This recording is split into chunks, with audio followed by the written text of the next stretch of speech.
Hi everyone, it's Jared Russo here. I'm going to re-upload an older video I made of the Level Design Hall of Fame and just record like a new intro and an outro. This is something I did a couple of years ago. The quality's a little poor. It's mostly pretty good though. The content's still great. I didn't want to redo any of that stuff. So I hope you enjoy. I'll be doing more of this stuff because I'm lazy. There you go. Thanks.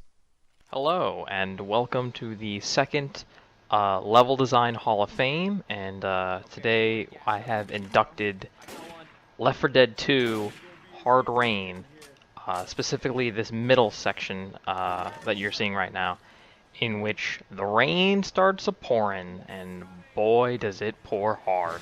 Hence the title Hard Rain.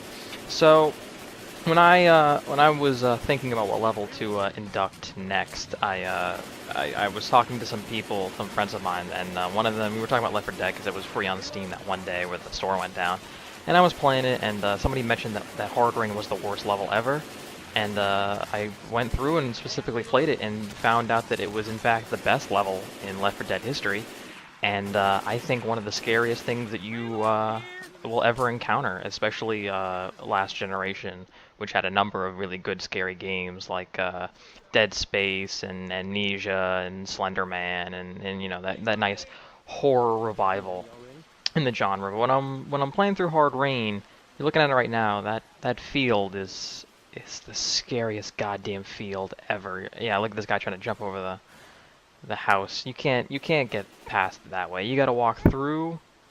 There you go, walk through it. And you don't know where your allies are or enemies are in that thing. Somebody gets taken down, you all gotta go back in there and find them, and it is just haunting. It is just so disorienting and scary. You get that pipeline right down the middle, it doesn't really help.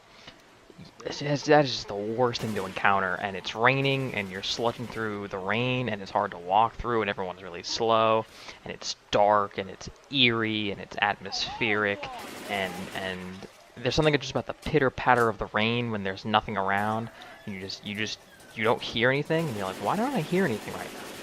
And then you get into this slow goddamn elevator. It's excruciating the first time you call that. And what I really like about this level, and more so about the entire game, but really I think here it stands out the most, is this game came out a number of years after Katrina, and it's really evocative of, you know, you just see like disheveled houses, and you're not quite sure if they were trying to fix everything up or if the zombies kind of tore everything down, and when I just see Louisiana and I see a lot of rain, it just kind of brings back like images. And you're playing through this game, I mean, I'm sure Valve was aware of the similarities, but I really like when games kind of have that touch to them. Not that they're trying to overtly say something, but you know, sometimes you need to just kind of have, you know, like the Hellgast in Killzone, something reminiscent of something. Maybe you're commenting on and you're speaking to something greater.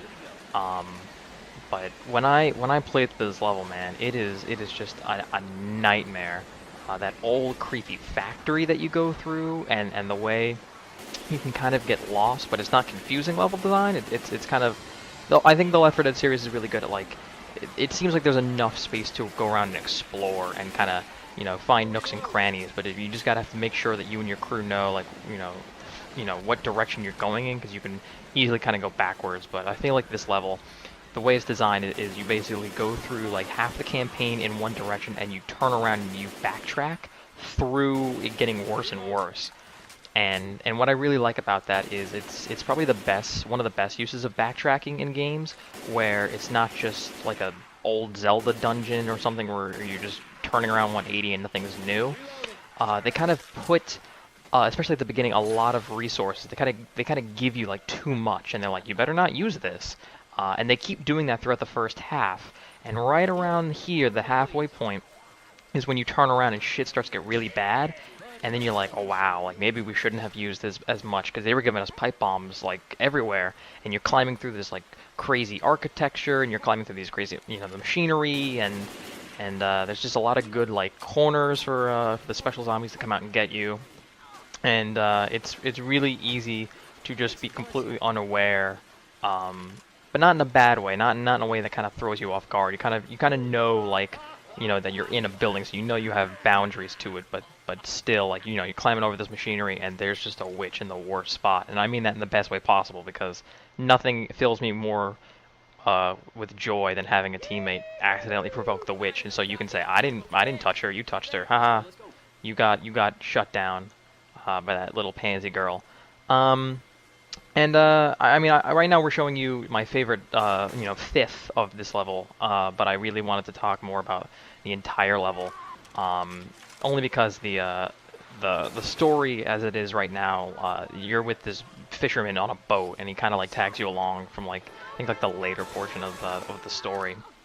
As little story as there is still a story, and there's a big climax at the end where he's, oh, the boat's coming, and it comes, and you're just fighting off at that beginning section that he first drove you to, um, and I really really like that end climax fight, because a lot of the ones in Left 4 Dead 1 were really great, and they kind of amped it up for 2.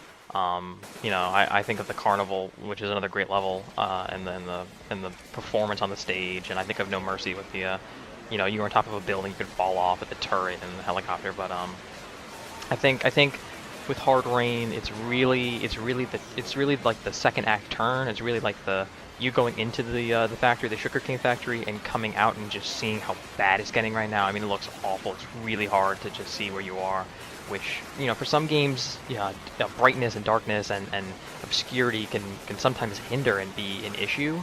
But I think with this particular level, it really works in its favor in a way I haven't really seen most horror games pull off. Like you can have, shattery corridors, and you can have pop out moments, but there's something just so tense and unnerving about rain. Just, ordinary rain just makes situations worse than they need to be. Like you step in a puddle and you're walking down the sidewalk, and your whole day gets ruined. I just imagine that like 10,000 fold. It's just a recipe for disaster. It's terrific. I absolutely just, I can't not stop thinking about how great Hard Rain is, and how wrong my friend is about this being the worst level. I mean, it certainly has. I guess his argument was there was a certain difficulty to it, and it kind of an annoyance. But if you're playing Left 4 Dead, isn't that kind of part of the fun? Like, oh, I strayed away too far, and now I got hit by a smoker, and now he's choking me, and my teammates have to come back around the corner, and they get hit with something, and it kind of just starts to dogpile. It starts to snowball on you. Um, but I just like picking up all the pipe bombs and just throw them in this level, because there's like a lot of nice like choke points here and there that you can kind of like get everybody together, and I don't know, it's also kind of beautiful. It's really, really pretty, going through the beginning and seeing all the water rise, and just seeing it like later when it's, I mean, it's kind of horrible if you think about the connections to Katrina, and just, obviously it's a zombie apocalypse, but there's something like really, really gorgeous about it all that catches my eye. I don't know. So yeah, I'm out of rambles. There's the safe house. So wasn't that great?